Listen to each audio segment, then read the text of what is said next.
য'ত আপুনি দপদপাই আছিল, য'ত আপোনাৰ মতে চলিছিল, য'ত আপোনাক দেখিলে মানে উঠি দিছিল, এতিয়া কি হ'ল আপুনি উঠি দিব লাগে বেলেগক দেখিলে। টকা পইচা কি কৰি কংগ্ৰেছৰ পৰা ভাৰতীয় জনতা পাৰ্টীত যোগদান কৰিছিল আৰু ভাৰতীয় জনতা পাৰ্টীত যোগদান কৰাৰ পিছত তেওঁলোকে ভাবিছিল মানে সাংঘাতিক কি পাব, কিন্তু যেতিয়া ৰিজাল্ট দেখিলে এতিয়া বেচেৰাহঁতৰ অৱস্থা অতি দুখ লগা, অতি হতাশগ্ৰস্ত হৈছে তেওঁলোকে। মানে কিছুমান মানুহৰ প্ৰতি পুত্ৰ উপজে, এই যে পুত্ৰ উপজে, এই পুত্ৰটো কেৱল ডাঙৰ মানুহে সৰু মানুহৰ ওপৰত কৰিব নোৱাৰে। কেতিয়াবা ডাঙৰ প্ৰভাৱশালী টকা পইচা অলেখ টকা মানুহকো সাধাৰণ মানুহে পুত্ৰ কৰিব পাৰে, তেওঁলোকৰ অৱস্থা দেখিও হাঁহি উঠে। ঠিক তেনেকুৱা এজন মানুহ হ'ল ৰাণা গোস্বামী। এই যে ৰাণা গোস্বামী কংগ্ৰেছৰ কাৰ্যকৰী সভাপতি আছিল, নিৰ্বাচনৰ প্ৰাক মুহূৰ্তত অৰ্থাৎ 29 ফেব্ৰুৱাৰীত ভাৰতীয় জনতা পাৰ্টীত যোগদান কৰিছিল। তেওঁ ভাবিছিল যে ভাৰতীয় জনতা পাৰ্টীত যোগদান কৰাৰ পিছত তেওঁৰ গুৰুত্ব বাঢ়িব, কাৰণ যোৰহাট সমষ্টিৰ পৰা দুবাৰকৈ বিধায়ক হিচাপে নিৰ্বাচিত হোৱা ৰাণা গোস্বামীৰ যোৰহাটত এটা মানে ভিত্তি আছিল, যোৰহাটত তেওঁৰ এটা নিজৰ ভূমিকা আছিল, এই কথা তেওঁ ভাবি লৈছিল আৰু বিজেপিয়ে সেইটো ব্যৱহাৰ কৰিবৰ কাৰণে ৰাণা গোস্বামীক ভাৰতীয় জনতা পাৰ্টীলৈ আনিছিল। আৰু ৰাণা গোস্বামী কংগ্ৰেছৰ পৰা দুবাৰকৈ প্ৰতিনিধি হোৱাৰ উপৰিও তেওঁ ৰাষ্ট্ৰীয় সম্পাদকো আছিল। মানে কংগ্ৰেছৰ পৰা তেওঁ কি পোৱা নাই, সা সম্পত্তি, মান সন্মান সকলোবোৰ পালে, চব পালে। বাকী ৰাণা গোস্বামীৰ আগৰ মানে বহুত পুৰণা মানে দুষ্কাৰ্যৰ কথাবোৰ আমি ক'ব নাযাওঁ, আছু নেতাও আছিল। তাৰ পৰৱৰ্তী সময়ত ৰাজনীতিলৈ আহি তেওঁ কংগ্ৰেছত ইমানখিনি জখলা বগাই ইমান ওপৰলৈ উঠি গৈছিল আৰু তাৰপিছত কি কৰিলে, ভাৰতীয় জনতা পাৰ্টীৰ কৌশলত ভৰি থৈ তেওঁৰ আজি এই অৱস্থা। তেওঁৰ টকা পইচাৰ অভাৱ নাই, কিন্তু কিমান কেনেকুৱা স্থান হেৰুৱাই মানুহজনৰ অৱস্থা কি, সেইকাৰণে মানুহজনৰ প্ৰতি আমাৰ পুত্ৰ উপজিছে। মানুহজনক মন কৰিব, যাৰ বাবে মানুহজনক অৰ্থাৎ ৰাণা গোস্বামীক কংগ্ৰেছৰ পৰা বিজেপিলৈ নিছিল, তাৰ মূল কাৰণ আছিল যোৰহাটত গৌৰৱ গগৈক মানে প্ৰতিহত কৰা। তেওঁতো যোগদানৰ সময়ত কেইবা হাজাৰমান মানে সমৰ্থকৰ লগত লৈ যোগদান কৰিছিল আৰু ৰাণা গোস্বামী কাৰ্যকৰী সভাপতি হৈ থকাৰ পিছত কংগ্ৰেছে কিন্তু তেওঁ কাৰ্যকৰী সভাপতি দিছিল আৰু কংগ্ৰেছত তেওঁ শীৰ্ষ পদবীত থাকি প্ৰতিখন অনুষ্ঠানতে সদম্ভে বক্তব্য ৰখাৰ সুযোগ পাইছিল। আৰু এতিয়া যদি মন কৰে, ভাৰতীয় জনতা পাৰ্টীৰ অৰ্থাৎ যোৰহাট লোকসভা সমষ্টিৰ কোনো এখন মিটিঙত তেওঁক ভাষণ দিয়াৰ সুযোগ নিদিলে, দৰ্শকৰ সন্মুখত বহি থাকিল। কি কি অৱস্থা ক'ৰ পৰা কেনেকৈ গ'ল চাওকচোন। কংগ্ৰেছৰ এনেকুৱা এখন মিটিং নাছিল য'ত ৰাণা গোস্বামী উপস্থিত থাকিলে তেওঁক দায়িত্বত লৈ যোৱা নহয়, তেওঁক সন্মান যচা নহয় বা তেওঁক বক্তব্য প্ৰদান কৰাৰ সুযোগ দিয়া নহয়।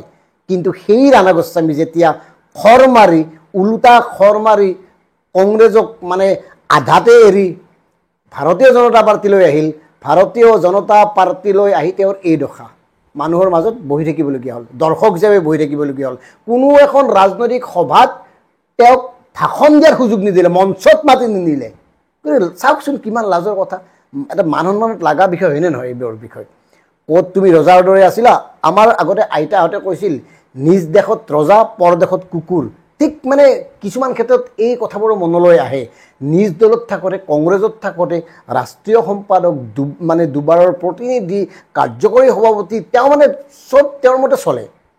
তেওঁ কি মানে খুব দায়িত্বশীল বা তেওঁ খুব জনা শুনা বা তেওঁৰ কোনো ভিত্তি থকা বা তেওঁৰ ভেটি থকা নেতা বুলি তেওঁক সন্মান কৰিছিল কংগ্ৰেছৰ লোকসকলে, কিন্তু সেই সন্মানটো এতিয়া নাই।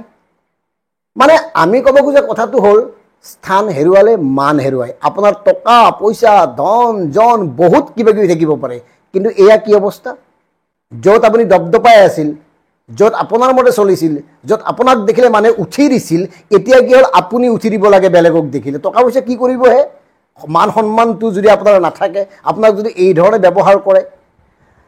নামত উপসভাপতিৰ দায়িত্ব দিছে, ভাৰতীয় জনতা পাৰ্টীৰ উপসভাপতিৰ দায়িত্ব নামত ঠিকেই দিছে, কিন্তু সন্মানটো, কাৰণ এইগৰাকী ৰাণা গোস্বামীয়ে প্ৰাক্তন কেন্দ্ৰীয় মন্ত্ৰী বিজয় কৃষ্ণ সন্দিকৈৰ অতি ঘনিষ্ঠ আছিল। আনহাতে মনমোহন সিং, ৰাজ্যসভাৰ পৰা নিৰ্বাচিত মনমোহন সিঙৰ সংসদীয় পুঁজি উন্নয়নৰ ধন এওঁই নিয়ন্ত্ৰণ কৰিছিল। আনকি তৰুণ গগৈ মুখ্যমন্ত্ৰী হৈ থকাৰ সময়তো তেওঁৰো আপোনাৰ সমষ্টিৰ উন্নয়নৰ পুঁজিৰ ক্ষেত্ৰত সম্পূৰ্ণ নিয়ন্ত্ৰণ আছিল ৰাণা গোস্বামীৰ। গতিকে ৰাণা গোস্বামীয়ে কংগ্ৰেছত কেনেকৈ উত্থান হ'ল, ৰাণা গোস্বামীয়ে কংগ্ৰেছত থাকি কেনেকৈ অগাধ ধন সম্পত্তি অৰ্জন কৰিলে, বিজয় কৃষ্ণ সন্দিকৈৰ পৰা কি সুবিধা ল'লে, মনমোহন সিঙৰ পৰা কি সুবিধা ল'লে, তৰুণ গগৈৰ পৰা কি সুবিধা ল'লে, এই কথাবোৰতো এতিয়া কোৱাৰ প্ৰয়োজন নাই। কিন্তু এই কথাটো আমি এইকাৰণে ক'লোঁ যে তেওঁ আজি ক'ত বহিবলগীয়া হ'ল। মানে সময়ে ক'ৰ পৰা ক'লৈ লৈ গ'ল। মঞ্চত থকা মানুহজন মঞ্চৰ সন্মুখত থাকিবলগীয়া হ'ল। এওঁলোকে কিয় যায়?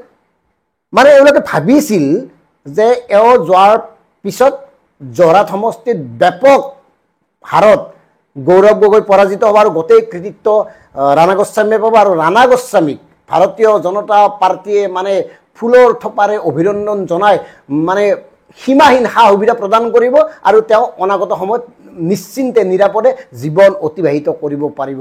কিন্তু চাওকচোন কি দশা, সময়ৰ কি দশা ৰাণাদা।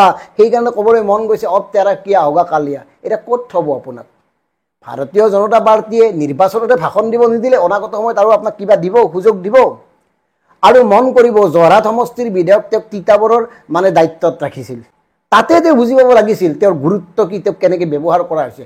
গতিকে শেহতীয়াভাৱে ভাৰতীয় জনতা পাৰ্টীৰ প্ৰলোভনৰ বলি হৈ কংগ্ৰেছক লাথ মাৰি এক ধৰণৰ এতিয়া তেওঁলোকৰে অৱস্থা পানী ঠা নচৰা।